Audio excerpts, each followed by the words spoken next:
Well, a blessed good morning and welcome to our devotions for today, Tuesday. It is indeed a joy as usual to be here with you as we begin this new day and we continue our reflection on the theme to be in the world but not of the world. I trust that as the week continues to unfold, that you will be open to all that God is seeking to do in your life and assisting you in growing day by day. Let's pause now for a moment of stillness as we bring ourselves into our center and we listen deeply to what Spirit is saying to us at this time.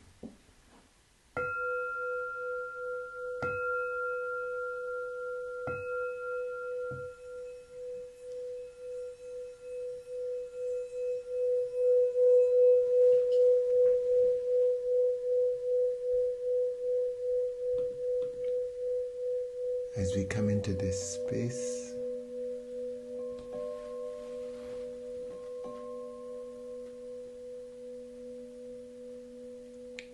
we give thanks to Almighty God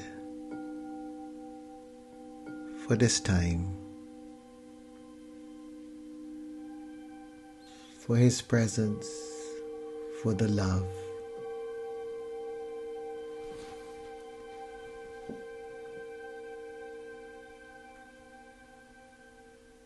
and we ask for the wisdom needed at this time. The wisdom to know, the wisdom to receive,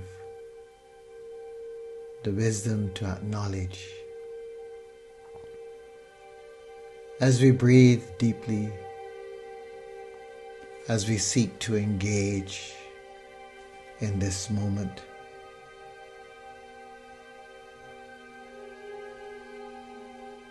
we give thanks to the Almighty. We give thanks to the Almighty for His wondrous love and healing. We acknowledge God's graciousness and we open our hearts at this time, inviting that deep stillness to be a part of our experience.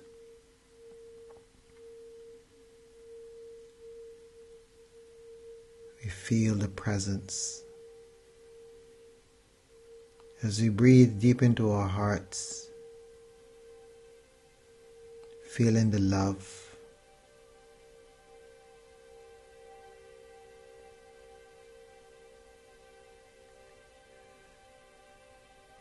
we rest in that stillness.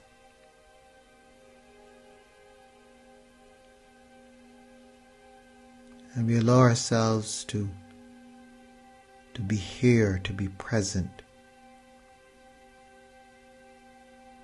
to know.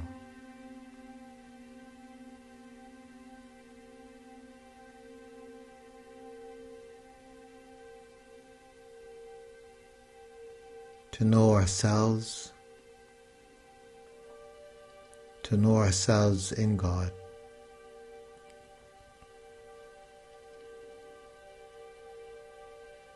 To not be fearful,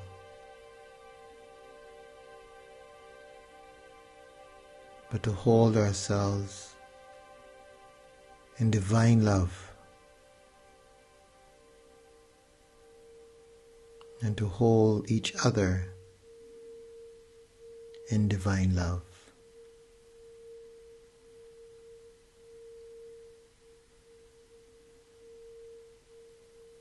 Feel that stillness within.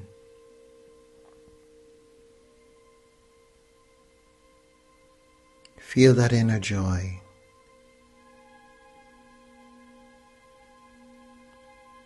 That deep peace which is ours.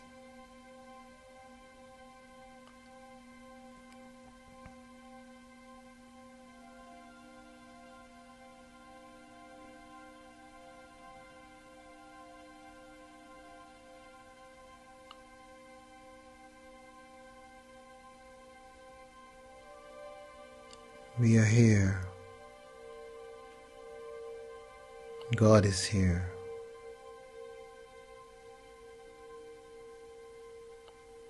And we're listening. Listening to that inner voice, that inner sense.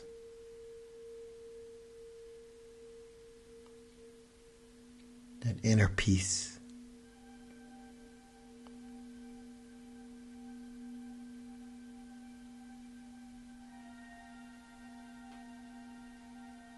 We are one.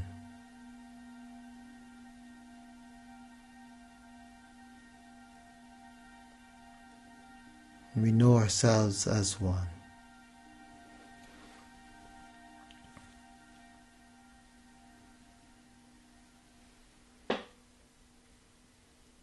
Growing daily in that spirit of oneness.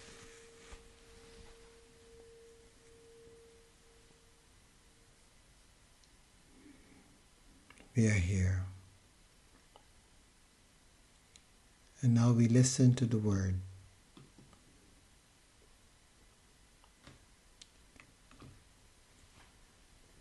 And when Jesus got into the boat, his disciples followed him. A windstorm suddenly arose on the sea, so great that the boat was being swamped by the waves, but Jesus was asleep. And they went and woke him up, saying, "Lord, save us, we are perishing." And he said to them, "Why are you afraid, you of little faith?" Then he got up and rebuked the winds and the sea, and there was a dead calm. They were amazed, saying, "What sort of man is this,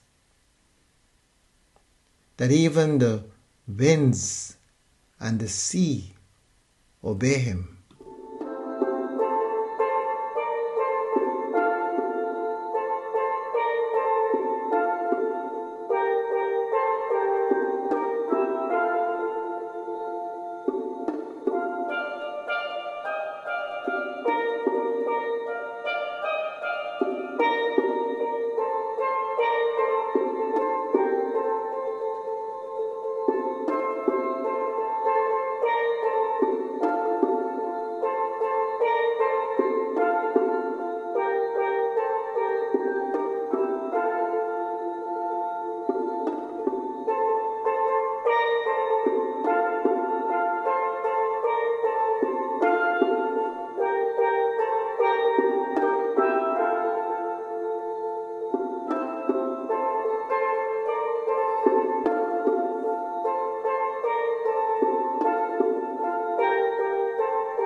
So here we are, another day as we continue to welcome this new day, the new dawning, the new opportunities to be present in this world, to have a sense of our purpose in this world and what that purpose is all about, what it is for. And we are reflecting this week on the theme to be in the world but not of the world. We continue then to reflect on this as we began it yesterday morning, and we explored that sense of working at the shadow, working to bring ourselves into a place where we know ourselves. And I reference the child game of red light, green light, 1, 2, 3, where there was that sense in which we have come into these lower areas of existence, and it is our task to raise ourselves up little by little until we are able to come to that place that is ours. And so this journey of ours in this world is a journey of becoming, step by step, little by little. And we have the model of Jesus. At every turn, there is the model of Jesus for those of us within the Christian tradition. In other traditions, there are other models that seek to demonstrate the same message. In the reading from the Christian scriptures today, we see yet another example of what it means to be in the world but not of the world. The scenario painted, the disciples and Jesus are on the sea, and they are there as usual as fishermen. A storm arises, and the disciples are doing all that they can to stabilize the boat. But as seasoned fishermen, they've come to realize that they are in greater danger than usual. And Jesus is sleeping. In the midst of all this turmoil, Jesus is asleep, at peace. And they wake him, asking him to save them because they're perishing. This is interesting, because clearly they are perceiving Jesus from another perspective, because they are fishermen. They are used to the sea. Jesus is not a fisherman. There's nothing that Jesus, quote unquote, can tell them about the water that they don't know. So clearly what they're doing is not asking Jesus to save them from a perspective of telling them what to do in terms of the water. But they are beseeching him because in some way they perceive him to be somewhat greater than they are, or at some different level of existence. And Jesus gets up from that state of peace, totally disconnected from the experience. And he is amazed at them. Why are you afraid? Why are you afraid? You have little faith. Why are you afraid? And this is a question that we can reflect on time and again. Why am I afraid? The fear of the disciples, no doubt, is because they're caught up in all that they're seeing around them. They are at that moment, in a sense, of the world. They are vibrating at the same place, that level of fear. It's their human place where we hang out with everyone else. It's a place of fear, tremendous fear. It is amazing if we look at our lives and look at the various things that we do, the various things we believe, the various things we accept, and delve into them one by one and see to what degree fear plays a part in that belief, or in that practice, or in that habit, or in that way of being in the world. We are so gripped by fear. Fear of this, fear of that. Fear of being left behind. Fear of not being included. Fear of losing our jobs. Fear of losing our relationships. Fear, fear, fear. We are surrounded by fear. And we in the Caribbean seem to have an even greater propensity for fear. Perhaps because of our own history. Why are you so fearful? Jesus asks. O you of little faith. To hold faith is to come up from fear. Faith and fear do not really exist together. At best, they are on opposite sides of a continuum. The more we lean on our faith, the more we move away from our fear. The more we move away from our fear, the more we move into a place of love. And when we move into a place of love, because we are told that perfect love casts out fear, there is no fear in love. It is then that we begin to understand what we mean when we say, be ye in the world, but not of the world. To be of the world is to be grappling with fear, to be immersed in fear, but to come up and begin to embrace love is to release ourselves from the clutches of the world and to stand apart and to begin to have dominion over the world. That's where Jesus was. That he caused them to say, what manner of person is this? The winds, the waves obey him? Because Jesus was not of the world. Jesus was in the world. And this is the example that is held before us. To be in the world, but not of the world. When we're able to explore this, we can find ourselves in a position where we can have greater control, as it were, of our circumstances. Because you cannot, as one person says, you cannot solve an issue from the same level at which it was caused. You have to come up higher.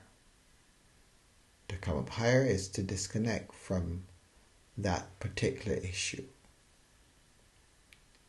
To be not of it, but to be, yes, in it, but not of the same substance. So this is our thinking. This is our invitation. We ask to think from a higher place. We ask to look at our world from a higher place. And to not be fearful of this world, not be fearful of our place in this world, but to recognize that we have been given dominion over the world if we so choose. If we so choose to be in the world, but not of the world. At times we feel that to be not of the world means that we will miss something. And as adults, we oftentimes have to help our children to understand that they don't have to be in everything. They don't have to be of the world. That if they can develop themselves as persons and unique individuals, they have a greater chance of really truly benefiting from being in the world. Because when you're of the world, without knowing it, you limit yourself. You limit your potential. And Jesus reminds us, his example is so that we can have an abundant life. The world doesn't know this, but hopefully we do. So therefore, once again, continue to think on these things. Be in the world,